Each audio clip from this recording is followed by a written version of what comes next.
Bennett, যখন ডায়নামাইটের consignment এখানে আসে সেটাকে চেক তুমি নিশ্চয়ই করো, তুমি তো ইনচার্জ, তাই না?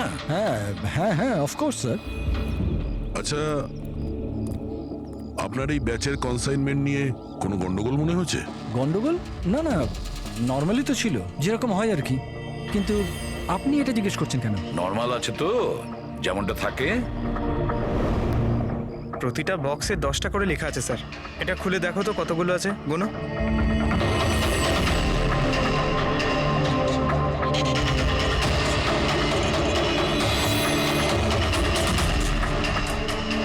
স্যার একটা সেট কম আছে স্যার। আচ্ছা, এই ব্যাপারটা কি সেটা কি তুমি এখানেই বলবে, না একটু খাতির টাতির করার পরে মুখ খুলবে? স্যার বলছি, আমি সবসময় এই সেটগুলো জেলেদের বিক্রি করে দিতাম বম ফিশিং এর জন্য। মানে ইল্লিগাল ভাবে ব্যবহার করো এটাকে। আর এটার থেকে 6টা সেট আমি ওদেরকে বিক্রি করেছি। যাকে বিক্রি করেছো তাকে চেনো নিশ্চয়ই? স্যার ও আমার রেগুলার কাস্টমার ছিল না, ও প্রথমবার এসেছিল। আর আমি ওর মুখটাও ভালো করে দেখিনি, কিন্তু স্যার ওর হাতের চামড়াগুলো অদ্ভুত রকমের হয়ে গেছিল। বোধহয় ও অসুস্থ ছিল। এর মধ্যে কাউকে চেনো? না স্যার, আমার মনে হয় না এদের মধ্যে কেউ ছিল। আরও একবার ভালো করে দেখো, হতে পারে ছদ্মবেশে এসছে। না স্যার, এদের মধ্যে কেউ নাই। ঠিক আছে, হয়তো আবার দ্বিতীয়বার দেখা হবে। স্যার, আমার মনে হচ্ছে যে আমাদের ওই লোকেদের লিস্ট বানাতে হবে যাদের এই ধরনের রোগ আছে। জানি ব্যাপারটা খুব মুশকিলের, কিন্তু ট্রাই তো করা যেতে পারে। না না, ট্রাই তো করতেই হবে দয়া। প্রত্যেকটা বড় বড় হসপিটাল আর ছোটখাটো নার্সিং হোম এবং ক্লিনিকগুলোতে গিয়েও খোঁজ নাও এরকম রোগের পেশেন্টের ব্যাপারে। হতে পারে আমাদের ভাগ্য যদি ভালো থাকে কিছু প্রমাণ আমরা পেয়ে যাব। Sir, let's go.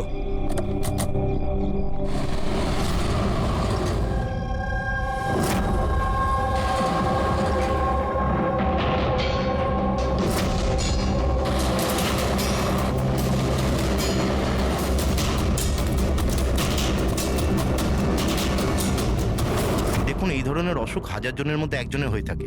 বলতে পারেন এই ধরনের পেশেন্টের লিস্ট অনেক বড়। অনেক পেশেন্ট জানতেও পারে কিন্তু এর চিকিৎসা করায় না। এদের খোঁজা তো খুব মুশকিল। জানি, কিন্তু তবুও আমরা চেষ্টা করতে চাই। এই লোকটাকে পাওয়া আমাদের কাছে ভীষণ প্রয়োজন। দেখুন, আমি বুঝতে পারছি, কিন্তু এনভায়রনমেন্টাল ইনফেকশন কন্টিজিয়াস ডিজিজ, যেটা একটা মানুষের থেকে অন্য মানুষের মধ্যে ছড়িয়ে পড়ে, আর এটাকে সামলানো তো। এক মিনিট, কি বললেন আপনি? Environmental infection? হ্যাঁ, মানে আমাদের চারপাশের পরিবেশে হতে পারে এমন ইনফেকশন হাওয়া বা জল থেকে চারিদিকে ছড়িয়ে পড়ে। চলুন, আমি আপনাকে একটা পেশেন্ট দেখাবো। ছাড়ো আমাকে! কেন মারতে চাও আমাকে? ছেড়ে দাও আমাকে, যেতে দাও প্লিজ। দেখো, আমাকে যেতে দাও sir, please help me sir, help please, help sir, help.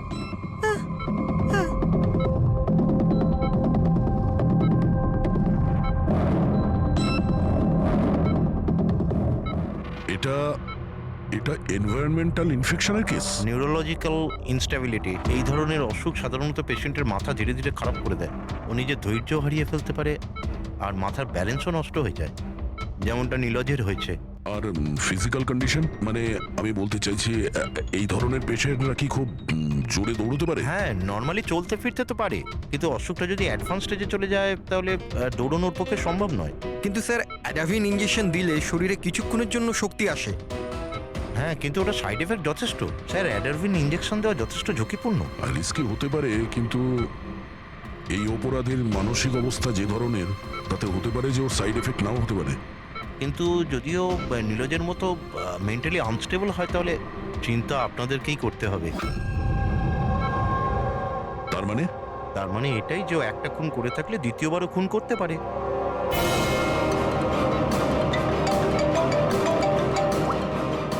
হ্যাঁ স্যার। কি প্রকাশ পঙ্কজকে ফাঁকি দিয়ে পালিয়ে গেছে? ও নো, ঠিক আছে, আমি দেখছি। হতে পারে প্রকাশ ভয় পেয়ে পালিয়ে গেছে, না হলে দ্বিতীয় মার্ডারের পরিকল্পনা করছে।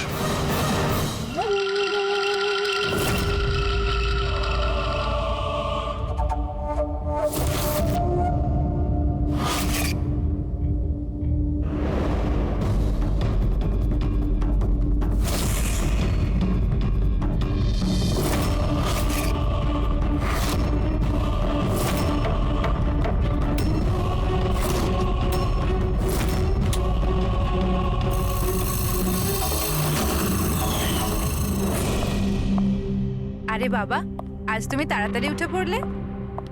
Good morning. এই রইলো তোমার চা, তাড়াতাড়ি খেয়ে নাও, নাহলে ঠান্ডা হয়ে যাবে।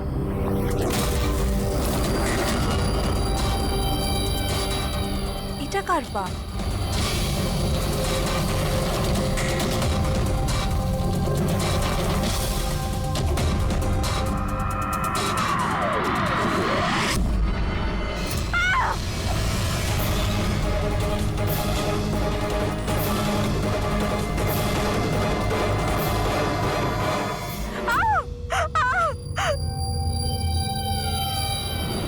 স্যার আরও একটা মার্ডার।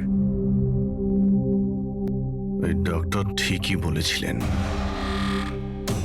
ওই খুনির মাথা খারাপ হয়ে গেছে, ওর মানসিক অবস্থা ঠিক নেই।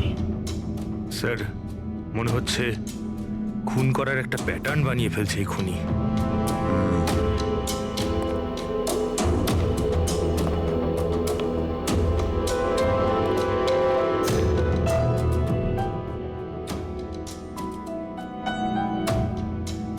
এনার উপরে ব্লেম এটাই যে উনি নেচারকে ক্ষতি করছেন।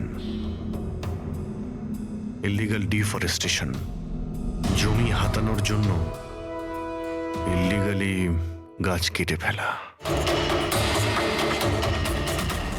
ওই খুনি এনার সঙ্গেও তাই করেছে। আর তাও প্রকাশ উধাও হয়ে যাওয়ার ঠিক পরেই। ওয়েপেন কি ব্যবহার করেছে? 100% চেইন স, না হলে হাড়ের সঙ্গে মাংসকে এইভাবে কেটে বডিটাকে দু টুকরো করা এত সহজ নয়। স্যার, যদি চেনস ব্যবহার করেই থাকে তাহলে আওয়াজ নিশ্চয়ই হয়েছিল। বাড়িতে কেউ না কেউ তো শুনবে। রাতে কে কে ছিল? আমার হাজবেন্ড তো কাজের জন্য বাইরে থাকে, বাড়িতে শুধু আমি, বাবা আর আমাদের চাকর ছিল। আপনি আপনি কোনো আওয়াজ শুনেছিলেন? না, কোনো আওয়াজ শুনতে পাইনি। রামানন্দবাবুর কারোর সাথে শত্রুতা বা কেউ কোনোদিন হুমকি দিয়েছিলেন ওনাকে? হ্যাঁ, কিছু সপ্তাহ আগে কিছু অদ্ভুত হয়েছিল। বাবাকে কেউ ধমকাচ্ছিল, আর বাড়ির বাইরে দেওয়ালে কেউ কিছু লিখে দিয়েছিল যে শুধরে যাও, না হলে তোমার সাথে ওরকমই হবে যেটা তুমি গাছের সাথে করো। স্যার এক্স্যাক্টলি যেরকম নবীনের কেসে হয়েছিল। স্যার, একটা কথা কিছুতে মাথায় ঢুকছে না। খুনি কারোর বাড়িতে ঢুকে এরকম নৃশংসভাবে কাউকে খুন করে বাড়ি থেকে বেরিয়ে যায়, আর কেউ কিছু শুনলো না, কেউ দেখলোও না। কিভাবে? আজ এনাদের অজ্ঞান করে দেওয়া হয়েছিল। দেখুন, আমার সন্দেহ হচ্ছে যে আপনাদের অজ্ঞান করা হয়েছিল খাবারের মধ্যে কিছু মিশিয়ে, সেই জন্যে আপনারা কিছু শুনতে পাননি। অজ্ঞান?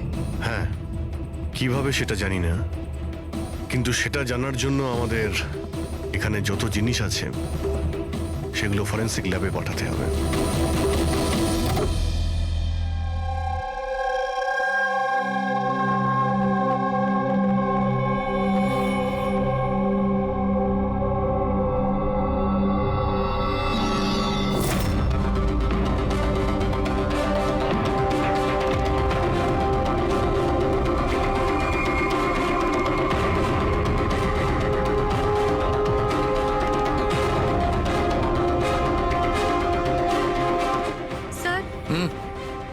বাড়িতে যত রকম খাবার জিনিস ছিল চেক করে নিয়েছি, আর পানিও।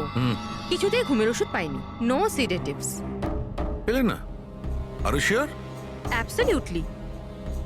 কিন্তু সারিকা, সবাই তো অজ্ঞান ছিল, তার মানে কোনো মাদক দ্রব্য নিশ্চয়ই থাকবে যার জন্য ওরা অজ্ঞান হয়ে গেছিল।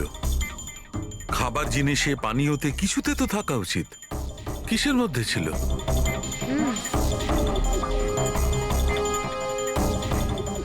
হ্যাঁ, মাদক দ্রব্য ছিল। এই এসিটার মধ্যে। এসিতে? ইয়েস। এই এসিতে মাদকদ্রব্য মেশানো হয়েছিল, আর এর হাওয়াটা ঘরের মধ্যে ঢোকা মাত্র মাদকদ্রব্য ছড়িয়ে পড়ে আর সবাই অজ্ঞান হয়ে যায়। হ্যাঁ, চেক ইট। ইয়েস।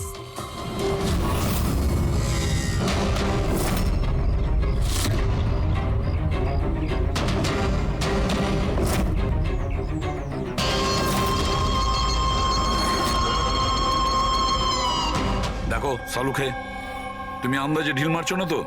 এটা কি করে হতে পারে? এরকমই হয়েছে বস। এসিতেই মাদকদ্রব্য ছিল।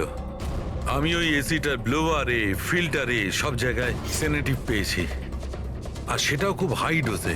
মাই গড, এটা কি করে হতে পারে? বস, এসিতে সেনেটিভ ছিল, মাদকদ্রব্য ঘরের মধ্যে ছড়িয়ে যায় আর সবাই অজ্ঞান হয়ে যায়। খুনি আসে আর বিনা বাধায় ওকে খুন করে, ও চলে যায়। কেউ কিচ্ছু শুনতে পায়নি। আচ্ছা ঠিক আছে। সালুকে ফোন করেছিল, বলছিল রামানন্দর বাড়িতে যে এসি মেশিনটা ছিল সেটাতে বিষাক্ত গ্যাস ভরা ছিল, অ্যানেস্থেটিক গ্যাস।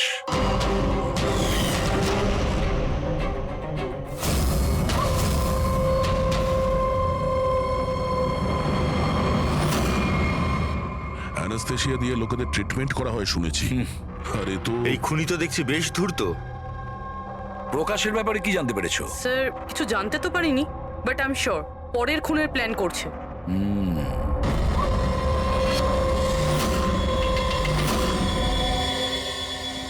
কিন্তু খুনি যদি অসুস্থ হয় তাহলে প্রকাশ তো ভালোই দৌড়িয়েছিল। স্যার এমনটাও তো হতে পারে যে অন্য কাউকে দিয়ে এই খুনটা করিয়েছে। তাহলে ও পালিয়ে গেল কেন? এই শব্দটা কিসের? চলো তো।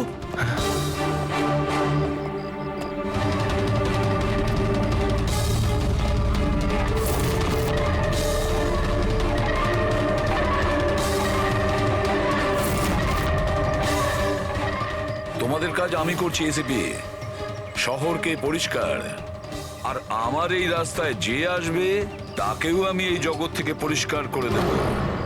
এ কে হতে পারে?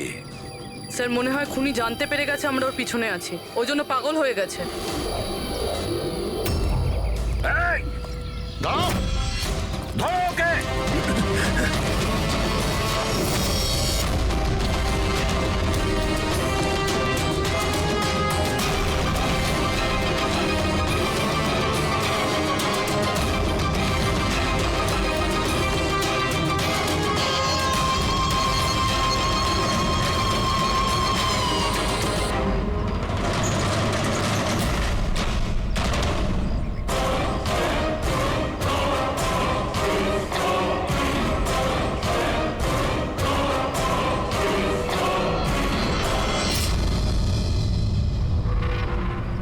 স্যার, সিআইডি থেকেই লিস্ট এসছে।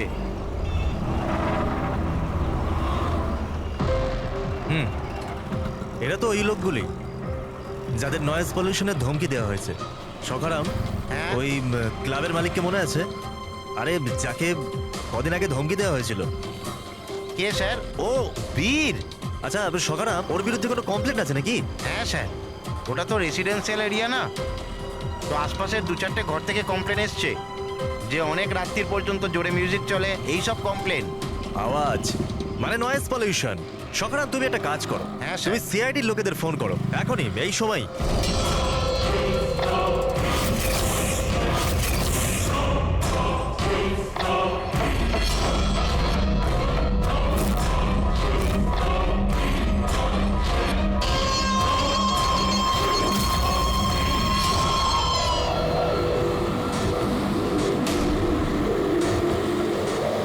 তাড়াতাড়ি করো অভিজিৎ, তাড়াতাড়ি। স্যার আমরা অন দ্য ওয়ে। ও নাইট ক্লাবের মালিক, ওর নাম বীর। কিন্তু স্যার ব্যাপারটা কি? দয়া, লোকাল ইন্সপেক্টর থেকে জানা গেছে বীরকেও একই রকম হুমকি দেওয়া হয়েছে, আর সেটাও শব্দ দূষণ করার জন্য। সরি স্যার, কিন্তু নয়েজ পলিউশন এটা একটু বেশি হয়ে গেল না? রবি, ওর মানসিক অবস্থা ঠিক নেই, এই খুনি যা খুশি করতে পারে। ডোন্ট ওয়ারি স্যার, ওই খুনি যদি ওখানে থাকে তাহলে এবারে আর আমাদের হাত থেকে বাঁচবে না স্যার। এই প্রকাশ কিন্তু এখনো নিখোঁজ, আর বীরের প্রাণ সংশয় রয়েছে। যে করেই হোক ওকে সুস্থ আর নিরাপদে আমাদের এখানে নিয়ে এসো।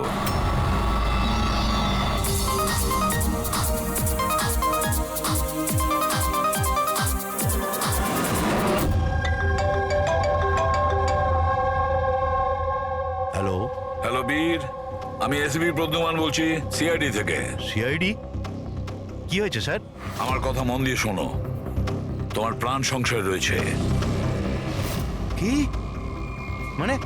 মানে আমাকে কে মারতে চায়? দেখো বীর, যদি তুমি ক্লাবে থাকো তাহলে বাইরে কোনো মতেই যেও না। আমাদের অফিসার্স তোমার ওখানে যাচ্ছে তোমার সেফটির জন্য। আরো একটা কথা, ভিড়ের মধ্যেই থাকবে, লোকেদের মধ্যেই থাকবে, বুঝেছো? একা একদম থাকবে না।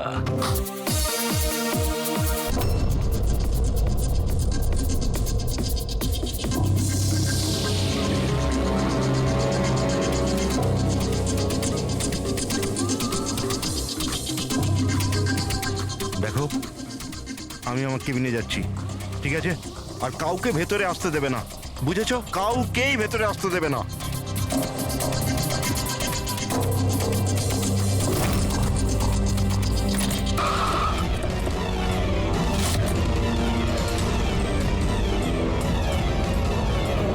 সিআইডি।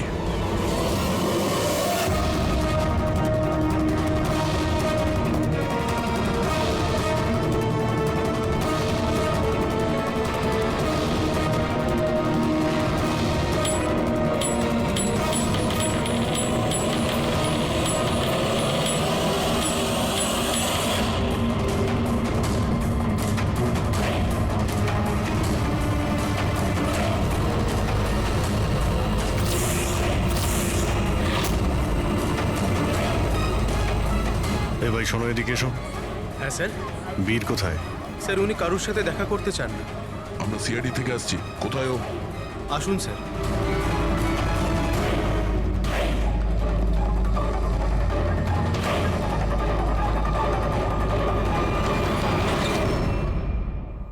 এই এই এই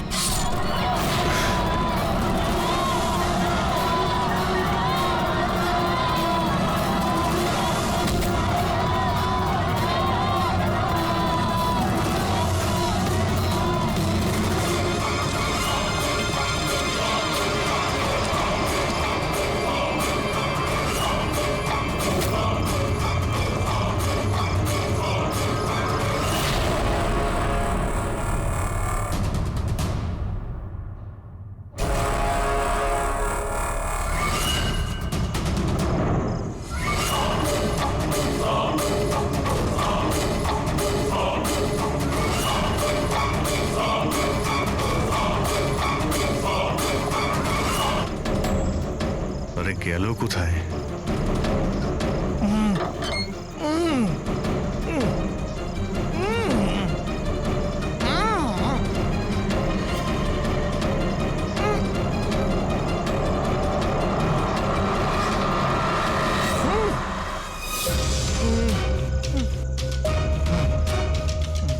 এই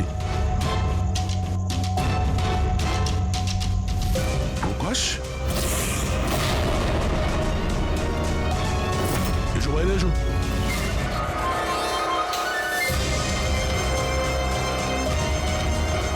তুমি এখানে কি করছিলে? হ্যাঁ, আমাদের হাত থেকে বাঁচার জন্য কি এইসব করছিলে? না অভিজিৎ, মনে তো হচ্ছে না। এর হাত পা বাঁধা ছিল, মনে হচ্ছে কেউ হাত পা বেঁধে ওকে এখানে ফেলে দিয়েছে। রবি, এসপি স্যারকে ফোন করে বলো যে প্রকাশকে পাওয়া গেছে, আর ওর একটু ফার্স্ট এড করে দাও। স্যার যাও। চলুন। বুঝতে পারছি না প্রত্যেকবারও পালিয়ে যাচ্ছে কি করে। ও কোথায় লুকিয়ে পড়ছে? হয় ও আকাশে উড়ে গেছে, না হলে মাটিতে ঢুকে গেছে।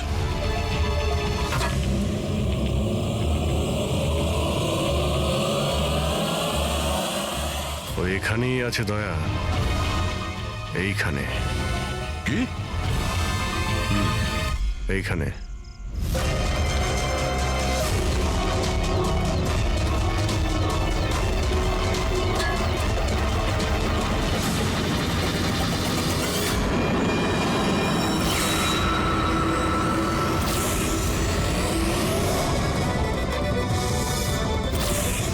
বাইরে আয়। কি খুন করার সময় নিজের হাত তো কাঁপেনি, এখন কেন কাঁপছে? জেলে যাবার ভয়? এই অ্যাড্রিনালিনের অ্যাকশন শেষ হয়ে গেছে।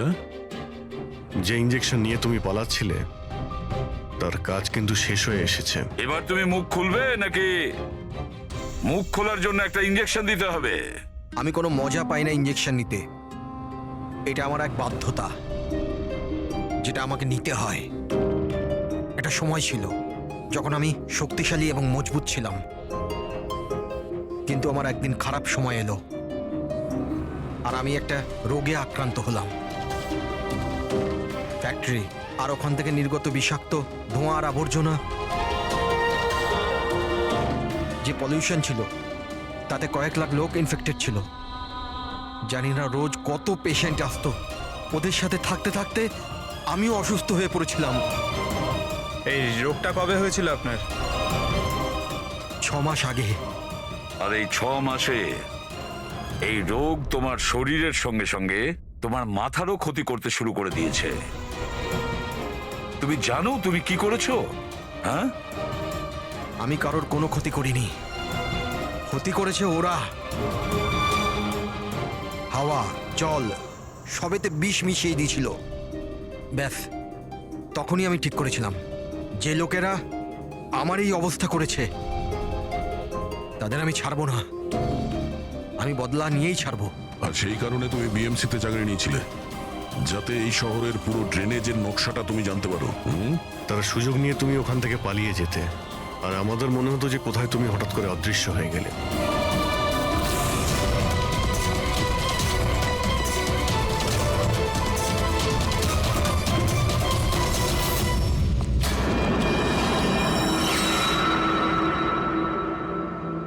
একটা কথা কিন্তু আমি এখনো বুঝিনি, প্রকাশ তোমার কি ক্ষতি করেছিল? হ্যাঁ, ওকে কেন কিডন্যাপ করলে? ওই রাতে ও ওখানেই ছিল, রামানন্দের বাড়ির বাইরে। ওর বাড়ি জ্বালাতে এসেছিল। ও কিছু করতো তার আগেই ও আমাকে দেখে নিয়েছিল ঘর থেকে বেরোনোর সময়। আর তুমি ওকে তারপর কিডন্যাপ করে নিলে যাতে ও কারোর সামনে মুখ না খোলে। হ্যাঁ, তুমি ওকে মারতেও পারতে, তাহলে ওকে ওকে তুমি মারলে না কেন? আমি বললাম না স্যার, আমার বদলা শুধুমাত্র ওদের সাথে ছিল, যারা আশেপাশের হাওয়া জলকে বিষাক্ত করে তুলেছিল। আমি তো শুধুমাত্র আমার সংসার বাঁচাচ্ছিলাম। আমি কোনো ছোটবেলা থেকে খুনি ছিলাম না। এই দায়িত্বটা তোমাকে কে দিয়েছিল? শোনো, তোমার এই প্রতিশোধের আগুনে এতগুলো লোকের প্রাণ গেছে। এই কাজটা তোমার একদমই করা উচিত হয়নি।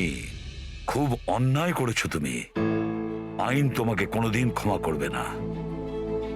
কঠোর থেকে কঠোরতম শাস্তি হবে তোমার। আরে কেউ আছো এখানে? আরে প্লিজ আমাকে বাঁচাও। হ্যালো,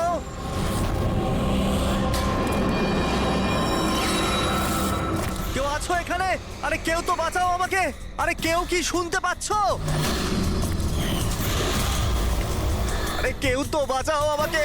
আরে কেউ তো আমার আওয়াজ শুনছো? বাঁচাও।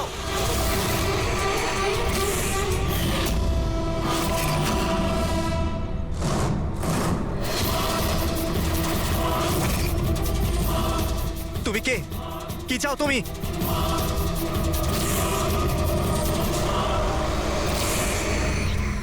আরে বাঁচাও, বাঁচাও, বাঁচাও আমাকে, বাঁচাও। স্যার, আওয়াজ ওখান থেকে আসছে। বাঁচাও আমাকে। আরে কেউ কি আছো? আরে কেউ আছো এখানে? কেউ আমার কথা শুনতে পাচ্ছো? আরে আমার কথাটা তো শোনো। বাঁচাও।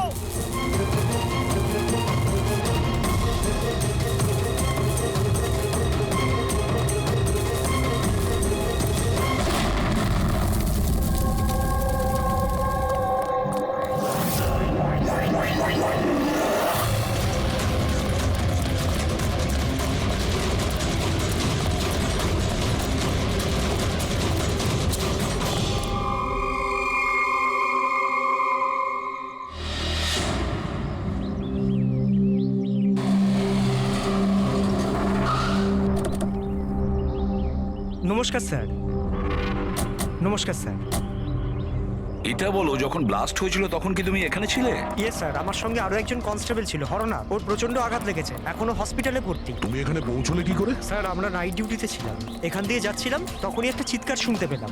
আমরা ওকে দেখতে পাইনি। এখানে পৌঁছে আমরা কিছু করতে যাওয়ার আগেই বোম ব্লাস্ট হয়ে গেল।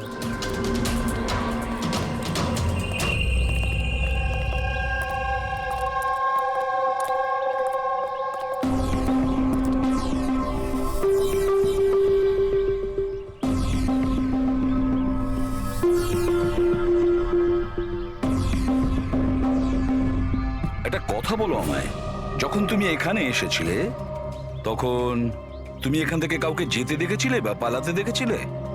হ্যাঁ স্যার, আমি ওকে তাড়াও করেছিলাম, কিন্তু ও পালিয়ে গেল। ও আমার আগেই ছিল, কিন্তু জানি না কেমন করে অদৃশ্য হয়ে গেল। আর এখানে হরনাথের অবস্থা ভালো ছিল না, তাই আমি ওর কাছে ফিরে এলাম। ঠিক করেছো তুমি, গুড ওয়ার্ক। পঙ্কজ, একটু ওদিকটা চেক করো, দেখো বোমের কোনো অবশিষ্ট অংশ পাও কিনা, আর যদি কিছু পাও তাহলে ওটা এভিডেন্সে পাঠিয়ে দাও।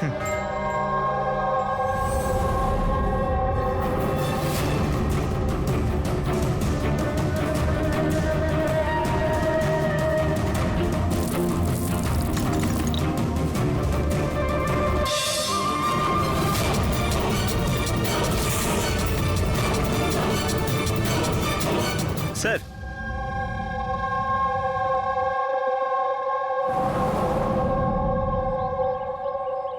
ডাইনামাইট স্টিক, আর স্যার এতে ব্যাচ নাম্বারও লেখা আছে।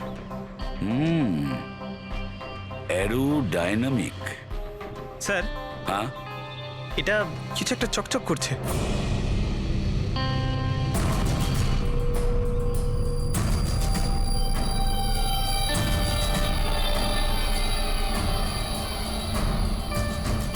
দেখি একটু।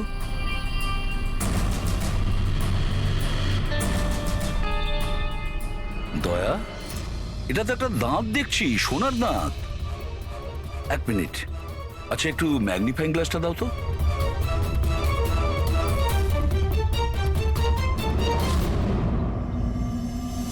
দয়া, দেখো এতে কিছু লেখা আছে। হ্যাঁ স্যার, NK লেখা আছে। NK? আচ্ছা, এটা মরে যাওয়া লোকটার নামের ইনিশিয়াল নয় তো? হতেই পারে দয়া। এটা আবার হয়নি তো এই নামে যে আছে তাকে কিডন্যাপ করা হয়েছে? আর যদি কিডন্যাপ হয়ে থাকে স্যার, তো ওর বাড়ির লোক নিশ্চয়ই কোথাও না কোথাও কিডন্যাপ হওয়ার রিপোর্ট লেখাবে। হ্যাঁ, চেক করতে হবে, দেখতে হবে যে এই নামের কতজন ব্যক্তি নিখোঁজ হয়েছে।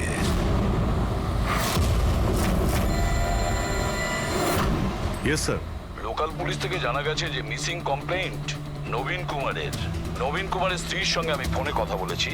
উনি বলেছেন যে এই নবীন কুমারের একটা দাঁত সোনার ছিল। আচ্ছা স্যার, এই নবীন কুমার কে? শহরের বাইরে ওনার একটা পেইন্টের ফ্যাক্টরি আছে, আর কিছুদিন আগে ওনার একটা নিউজ কভারেজ ছিল। নিউজে? কি ব্যাপারে স্যার? কিছুক্ষণের মধ্যেই জানা যাবে। আচ্ছা দেখো, এই নবীনের বাড়ির ঠিকানা আমি তোমাকে পাঠিয়েছি, আর তাছাড়া ওনার স্ত্রীকেও এই বিষয়ে আমি জানিয়েছি। আর যদি আমার ধারণা ঠিক হয়ে থাকে তাহলে অভিজিৎ, নিশ্চয়ই মিডিয়ার লোক ওখানে তোমার আগে পৌঁছে যাবে। অনেক ঝামেলা আছে, সামলে নিও। ঠিক আছে, আমরা দেখে নিচ্ছি। ইয়া, হ্যাঁ। নবীন কুমারের বাড়ি যেতে হবে। স্যার অ্যাড্রেস পাঠাচ্ছেন। নবীন কুমার মুর্দাবাদ! নবীন কুমার মুর্দাবাদ! নবীন কুমার মুর্দাবাদ! নবীন কুমার মুর্দাবাদ! নবীন কুমার মুর্দাবাদ! নবীন কুমার মুর্দাবাদ! নবীন কুমার মুর্দাবাদ! নবীন কুমার।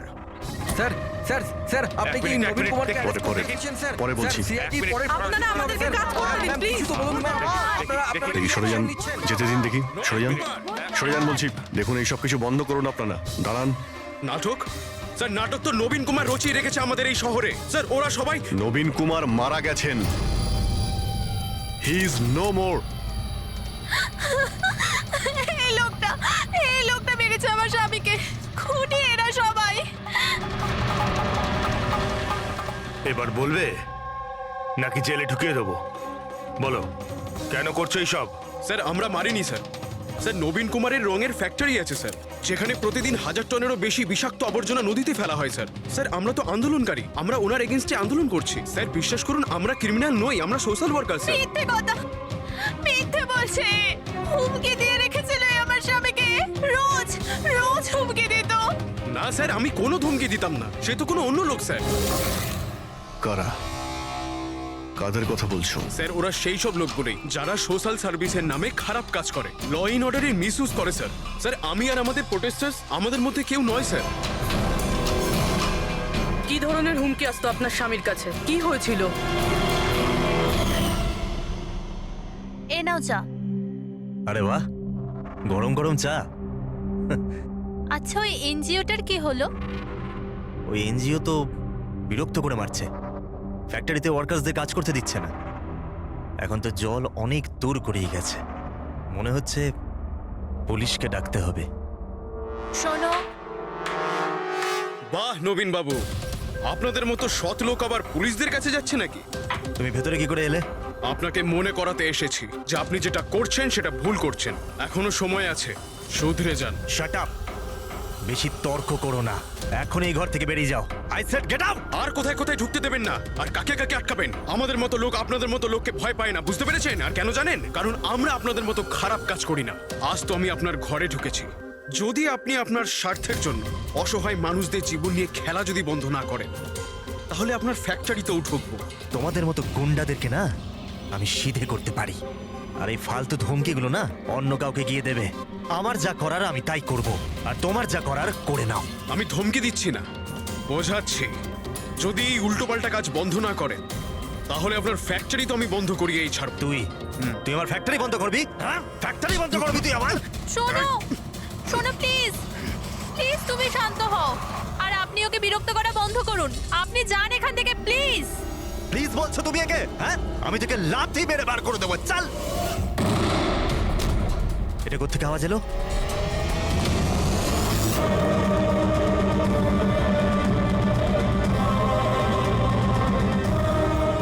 দেওয়ালে লেখা ছিল, শুধরে যাও নয়তো আর বাঁচবে না। আর শেষ পর্যন্ত মেরে ফেললো এরা নবীনকে। এই লোকটা মেরে ফেলেছে আমার স্বামীকে। বিশ্বাস করুন স্যার, আমি সত্যি বলছি, আমি কিচ্ছু করিনি স্যার। যে করেছে তাদের কথা স্যার বলো। নিশ্চয়ই, কেন বলবো না স্যার। স্যার ওনার জন্যই তো আজকে আমরা ফেসেছি স্যার। স্যার আমরা প্রোটেস্টার, আমরা সোশ্যাল এনভায়রনমেন্টের জন্য প্রোটেস্ট করি স্যার। স্যার ওরা অনেকটা নিচে নামতে পারে স্যার। চিনতে পারবে তাদের? নিশ্চয়ই, কেন নয়, কিন্তু আমাদের সেফটির কি স্যার? ওরা অনেক খারাপ লোক স্যার। ডোন্ট ওয়ারি, তোমার কিছু হবে না। শুধু নামেই সোশ্যাল ওয়ার্কার, ওরা ক্রিমিনালস, ওরা তিনজনে। ক্রিমিনাল? আর এটা তুমি কি করে জানলে? আমি কি, এটা সবাই জানে যে ওদের উপর কতগুলো কেস চলছে। সবসময় ওরা বেলেই বাইরে এসেছে স্যার। ওই মানুষটা নিজেকে পরিবেশের রক্ষাকর্তা বলে, নেচার গার্ডিয়ান। স্যার সবার প্রথমে ওই দিন কর। নবীনের মতো লোকের সব জায়গায় শত্রুই থাকবে স্যার। ওই বলে না স্যার, যেমন কর্ম তেমন ফল। তার মানে হ্যাঁ? কি বলতে চাইছো তুমি? কত নিরীহ মানুষের জীবন নষ্ট করেছে ও। হতে পারে তাদের মধ্যে থেকে কেউ বদলা নিয়েছে। তাদের মধ্যে কেউ কেন? বরং আমি তো বলছিলাম যে প্রতিশোধ তুমি নিয়েছো, তুমি ওকে মেরেছো। না স্যার, আমার সাথে ওর কোনো ব্যক্তিগত শত্রুতা ছিল না। আমি ওকে কেন মারবো? কারণ নবীনের কার্যকলাপে তুমি ক্ষুব্ধ ছিলে। কেন? স্যার যদি আমায় এরম কিছু করতেই হতো, তাহলে আমি অনেক আগেই করে ফেলতাম। নবীন না জানি কত বছর ধরে আমাদের পরিবেশ দূষিত করছিল। তোমরা নিশ্চয়ই খুব আনন্দ পেয়েছো মিস্টার নবীন মারা গেছে শুনে। অন্য কেউ তোমাদের কাজ করে দিয়েছে কি? না স্যার, আমার ওর প্রতি কোনো মায়া ছিল না, কিন্তু আমি ওকে মারিনি। আমরা কি করে বুঝবো যে তুমি সত্যি বলছো? স্যার যে সময়ের কথা আপনি বলছেন, ওই সময় আমি ইউনিভার্সিটিতে লেকচার দিচ্ছিলাম। আপনি চাইলে ওই প্রফেসর দেশাইয়ের সঙ্গে কথা বলতে পারেন। ওই সময় আমি ওখানেই ছিলাম। স্যার পল্লবী, ওকে প্রায় দিনই দেখা যায় নিউজে কারুর না কারুর সাথে ঝগড়া করতে। স্যার সোশ্যাল ওয়ার্কের ফিল্ডে আপনি যে কোনো কাউকে জিজ্ঞাসা করুন ওর ব্যাপারে, সবাই জানে যে ও কিরকম, ও নিজের টিম দিয়ে কিরকম উল্টোপাল্টা কাজ করায়। হ্যাঁ তো আমি ট্রেড অ্যাকাউন্ট করি, সোজাভাবে বললে লোকে বুঝতে পারে কই।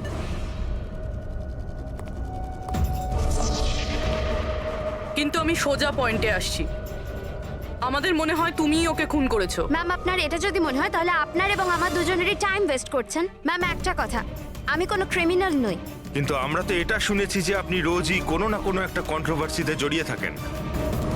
স্যার ব্যাপারটা হলো কি, যদি কোনো সৎ লোক সাহস করে সত্যের পিছনে দাঁড়ায় না, তো মানুষ ভয় পেয়ে যায়, সহ্য করতে পারে না, বিশেষ করে যদি সে একটা মেয়ে হয়। আপনি তো জানেনই সোসাইটির কি মেন্টালিটি। তাই নাকি? আমার তো আপনার মেন্টালিটি ঠিক মনে হয় না। কেন? শুধুমাত্র এই জন্যই যে আমি কাউকে ভয় পাই না? আপনাকেও নয়। এই জন্য আমি ক্রিমিনাল হয়ে গেলাম? এমনিতেও আমি কাল রাতে নিউজ লাইভের ডিবেটে ছিলাম, আপনি চাইলে চেক করতে পারেন। আমি চাইলেও নবীনকে খুন করতে পারতাম না। ম্যাডাম, আপনি কিন্তু এই কাজটা নিজের লোকদের দিয়েও করিয়ে থাকতে পারেন। তো ঠিক আছে, আপনার যদি এত কনফিডেন্স থাকে তো প্রুফ করে দিন, আপনি পাঠিয়ে দিন আমাকে জেলে। আর ওই প্রকাশ, ও প্রতিদিনই কাউকে না কাউকে গালিগালাজ করে নিজের সোশ্যাল ব্লগে। যারা পলিউশন ছড়াচ্ছে স্যার, ও লোকদের উস্কায়, খেপিয়ে দেয় তার বিরুদ্ধে। আমি ঘরেই ছিলাম স্যার, নিজের ব্লগ লিখছিলাম, যেমন সবসময় লিখি। প্রত্যেকবারের মতো সবাইকে উস্কাচ্ছিলেন, তাদের ব্রেন ওয়াশ করছিলেন নবীনের মতো লোকেদের বিরুদ্ধে। কি স্যার, নবীনের সাথে আমার কোনো ব্যক্তিগত শত্রুতা ছিল না, আর প্রকৃতির জন্য আমি অ্যাওয়ারনেস স্প্রেড করতেই থাকি। ব্যক্তিগত শত্রুতা না থাকলে তোমার সবকটা ব্লগে নবীনের নাম কেন থাকে? তাও টপ 4-5 জনের মধ্যে। কালকেও যে ব্লগটা লিখেছিলে সেখানেও নবীনের নাম ছিল না? হ্যাঁ স্যার, নবীনের নাম ছিল ওখানে। আর এই কথাটা আমি লুকোবই বা কেন? ও খারাপ লোক ছিল, কিন্তু এর মানে তো এটা নয় যে আমি ওকে খুন করে দেবো। কেন? কেন মারবে না? এরকম লোকেদের তো তুমি ভীষণ ঘৃণা করো, তাই না? তোমার মনে হচ্ছে তোমার পরিশ্রম বিফলে চলে যাচ্ছে, আর তারপরে নবীনকে এত বোঝানোর পরেও নবীন পরিবেশ দূষিত করে দিচ্ছিল, আর সেই জন্য তুমি রেগে যাও আর তারপরে নবীনকে শেষ করে দাও। আমি একজন রেসপন্সিবল সিটিজেন স্যার, কোনো ক্রিমিনাল নয় স্যার।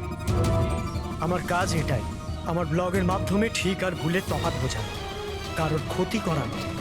স্যার, ইন্টারোগেশনে তো কেউই কোনো ভয় পায়নি। হ্যাঁ, কোনো ভয় পায়নি ঠিকই, এই 3 জনের উপর কড়া নজর রাখতে হবে। কেন স্যার? ফেডরিক, ভয় একটা অদ্ভুত জিনিস। যদি ওই 3 জনের মধ্যে কেউ খুন করে থাকে, তাহলে সে ভয় পেয়ে কিছু না কিছু গন্ডগোল করবেই, কোনো না কোনো ভুল সে নিশ্চয়ই করবে।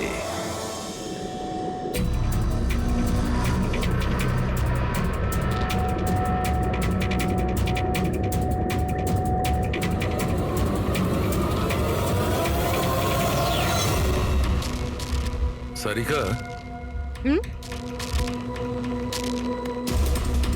দেখো এটার উপর কোনো ফিঙ্গারপ্রিন্ট আছে কিনা চেক করো।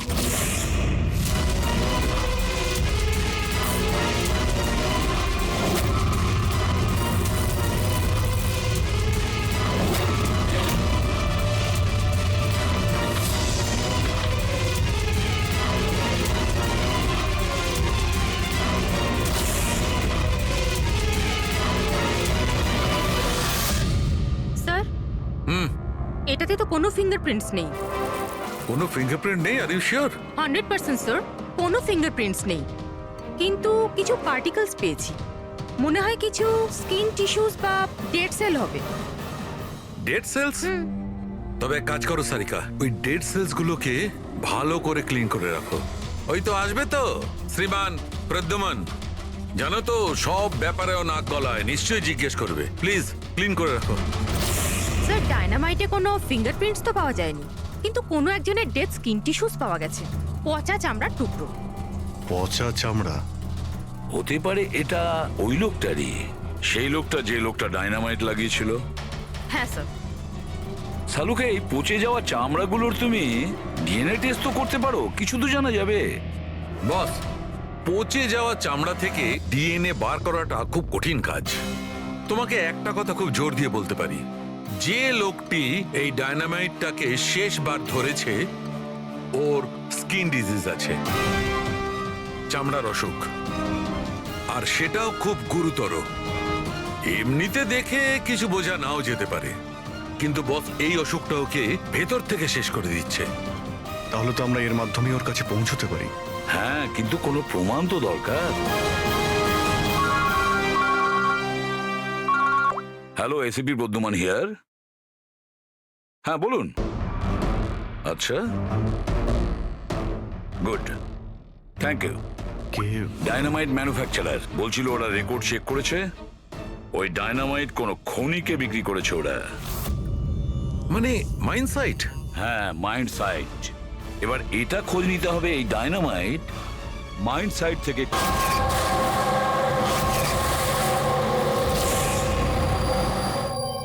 একটা ডাইনামাইট ওইদিকে লাগাও, ঠিক আছে?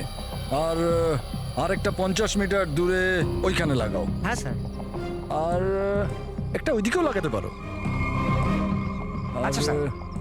একটা সোজা লাগাও ওইখানে, একদম 50 মিটার দূরে। আর এই 6 সেকেন্ড পরে ব্লাস্টগুলো হবে। ঠিক আছে স্যার। ওকে। আর কোথায় লাগানো যায়? ওইখানে মাঝখানে ফিট করা যাবে কি? এক্সকিউজ মি, আপনার নাম বিনীত? ইয়েস। আপনারা কারা?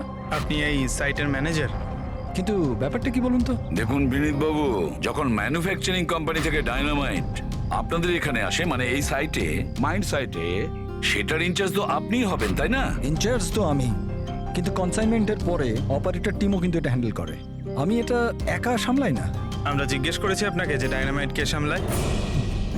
একটু এই ডায়নামাইট স্টিকটাকে দেখুন। আচ্ছা, ব্যাচ নাম্বার দেখে আপনি কি বলতে পারেন এই লটের বাকি ডায়নামাইট স্টিকগুলো কোথায় আছে? স্যার, এটা লাস্ট কনসেলমেন্টের মনে হচ্ছে, এখনো ব্যবহার হয়নি, গুদামে পড়ে আছে।